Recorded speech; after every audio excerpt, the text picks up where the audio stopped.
All right, you saw the title, you know what this video is going to be about. Few disclaimers here. One, I am a Canon ambassador, so do with that information what you will. Two, Canon lent me this camera. I'm sending it back. They did not pay me. I'm here with Chris and the brand new EOS C50. It's pre-release right now. It's just, it was just released today, but not today. I'm so... It was just released today, but not when we're filming it. It's still not released while we're filming it, but that's all the information you need to know. So we're gonna get some cinematic test footage. We got Chris, we got the skateboard, and we got a whole lot of vibes. Let's get it.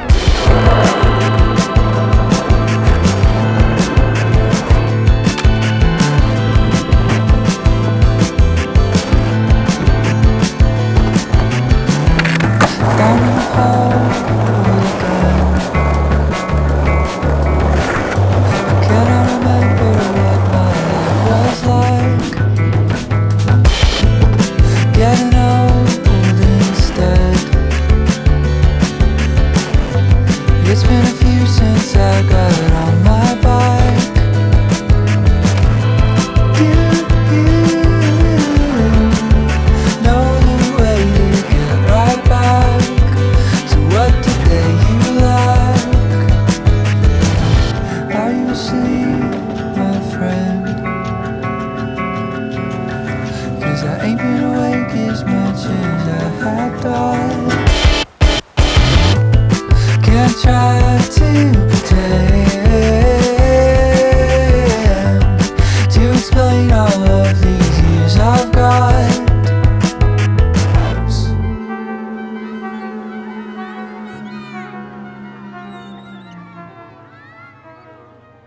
Hello. Hi. Welcome back to the channel, guys. I'm feeling pretty sick right now. But that doesn't mean we can't talk about this. The reason you're here. The brand new Canon EOS C50, a camera that I have been waiting for a very long time, which I'm sure you have also been waiting for. And I'm going to talk briefly about my first impressions of this camera, which I'm sure will be my go-to camera from here on out. I'm not a tech reviewer by any means, but I am a Canon guy. I've been a Canon ambassador for quite a few years now. I got to help shoot for the Canon EOS R5 Mark II launch. I got to help shoot for the EOS C80 launch. And so naturally, when I found out about this camera, I said, gimme, let me play around with it. And they said, Sam, you had one day. So I got to shoot a sunset yesterday. And now we're just gonna talk briefly about getting my hands on this pre-release version of the EOS C50, which just launched today. A couple things that you can obviously notice right out of the bat. It is tiny, it is small, it is compact compared to my C80, and it's so nice to have a much lighter camera in my hands. And with this new grip that they have, I feel like it's small and it's light, but it had no micro jitters. Like, it felt good. You saw the test footage. I think the footage itself just felt natural and flowy, if that's a word. Another few things about the form factor. I love how many buttons there are that I can just quick key to.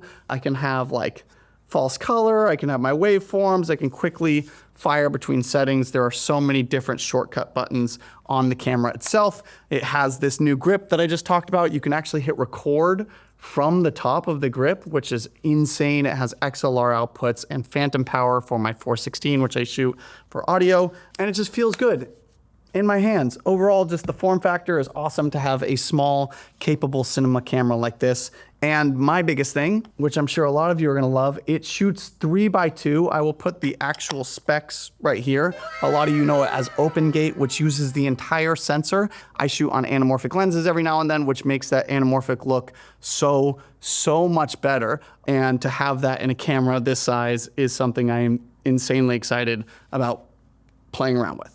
The image out of this sensor, I'm not just saying this, is so unbelievably clean. Like, the C70 sensor was so soft, and I love that. And the C80 sometimes can be a little digital for me, but I feel like it just merged those two sensors together. Like, it has this very soft, natural filmic style look, which in any video you're gonna want. And I think the test footage kind of speaks for itself. It was very clean. It was sharp, but not like digital, and I just absolutely love the way that the image looks right out of this camera. And to not throw you guys off, I decided to grade it all in Premiere Pro with just 2 clicks. So I just converted it from log to Rec 709 with a base LUT, and then from Rec 709, I just threw on one of my immersion LUTs. Shameless plug, if you do want to get my immersion LUTs, it does make grading your footage look this quick and easy. You can check them out down below in my description. But that's all I did, was just those 2 clicks and then a few micro adjustments here and there, but I didn't want to take it into DaVinci and do a ton of stuff to it because I wanted to show how clean the image looks with as little amount of work as possible. Because if you're like me, I'm lazy and I like to be able to just hit record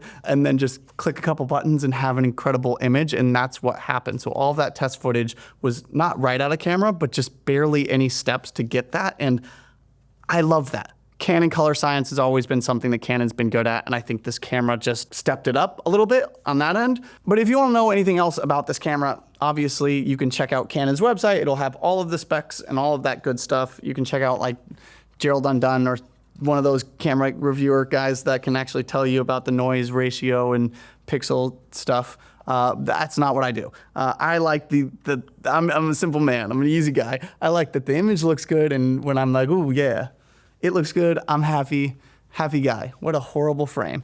I zoomed in too far.